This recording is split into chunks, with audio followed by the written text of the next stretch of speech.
xam ne moom lay jeexalee ma bëggoon ñu wax. jeex na waaye ñu bëggoon waaye gaaw temps bi gaaw na de ma bëggoon ñu wax un peu dans en 2 minutes transfert bi nga xam ne moo di Iliman Ndiaye à Marseille nan nga ko gisee. Écoute, Marseille, ça ne se refuse pas. Pour moi, Marseille, ça représente beaucoup de choses pour un joueur africain. Mais bu man sama bëgg-bëgg kese lañ ma laaj. Iliman joué une année au moins en première ligue ñu xam lan mooy valeur en première ligue mënoon na baax ci ñun. Sénégal pour man parce que Marseille da nga fay egg y a une telle pression pour un jeune joueur surtout boo ci poste bi muy jouer l'attente est tellement grande que ça peut être compliqué pour sa progression mais demoon goûter un peu première ligue au moins une saison dinañu permettre ñun Sénégalais en tout cas pour l'équipe du Sénégal de voir le jeune relever encore son niveau parce que Iliman il est encore en situation d'apprentissage. C'est pas encore le joueur confirmé qui peut porter une équipe comme l'équipe du Sénégal. Parce que moi, je réfléchis toujours par rapport à l'équipe du Sénégal. Et Iliman, aujourd'hui, il s'intègre dans un collectif, c'est un bon joueur. Est-ce qu'il est capable encore de porter l'équipe? Ce n'est pas encore le cas pour moi. Il faut qu'il arrive à s'aguerrir en Premier League. Bon, il va jouer dans un club qui ne joue peut-être pas les premiers rôles. Ça veut dire qu'il va dina am yok expérience. Alors que pour Boudemé Marseille aujourd'hui, il sera déjà considéré comme un joueur impactant. On lui demandera tout de suite des résultats et ça peut inhiber un jeune comme Iliman Ndiaye. Iliman Ndiaye, Marseille. Mais pour moi, c'est trop risqué. Comme je l'ai dit, le transfert, ça va tourner autour de 20 millions d'euros pour un joueur comme ça. Et la pression à Marseille, c'est pas n'importe quoi. Donc c'est bien parce que sur le plan émotionnel, lui, il paraît que c'est quelqu'un qui a toujours rêvé de jouer à Marseille. Mais pour moi, sur le parcours ou la suite de sa carrière, Waron ne jouer du Premier League. Et Marseille, ça pourrait venir plus tard.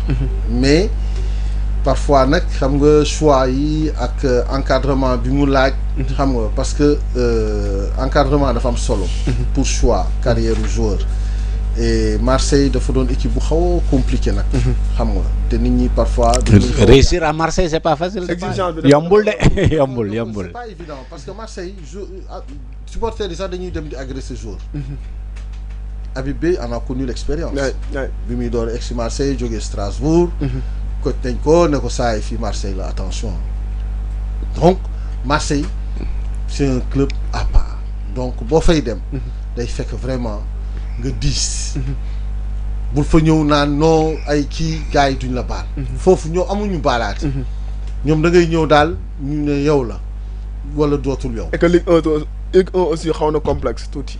Non, même pas. Moi, c'est même pas la Ligue 1. Non, voilà, c'est surtout Marseille. C'est le niveau de Marseille. L'environnement de Marseille. Marseille, c'est un cas à part du football français. D'accord. Marseille, rek. Supporters, ils nous sañ def Marseille. Amul fenn fuñ ko sañ def ci aduna. C'est lolu du tay. C'est même du temps de Gaston Defer à l'époque, maire de Marseille, dans l'histoire de Marseille, parce que quand je lisais dans les histoires de Marseille, lui, quand il voulait réussir un pari ou faire venir même Bernard Tapie, il a fallu qu'il discute d'abord avec les supporters marseillais. Donc, c'est pour dire que les Marseille de fait 10 pour ramener. Pour moi, il aurait pris le temps de jouer au moins, parce que Yegel équipe, pour moi, il fallait au moins une année. Et à partir de là, maintenant. Et puis, Marseille, ça peut venir plus tard. Non, mais excuse-moi, Ben affaire. C'est pas question de niveau championnat. Hein. C'est une exigence au Marseille. Jouer aujourd'hui Angleterre dans un club de 1000 tableaux est beaucoup plus facile pour Iliman Ndiaye que réussir à Marseille. Parce que Marseille, tout de suite, on t'a recruté pour qu'on gagne qu'on batte le extra. Les espérances sont très élevées. Donc, waxuñu que les premières ligues, les clubs de première ligue, Iliman Ndiaye ñoo ëpp Marseille non.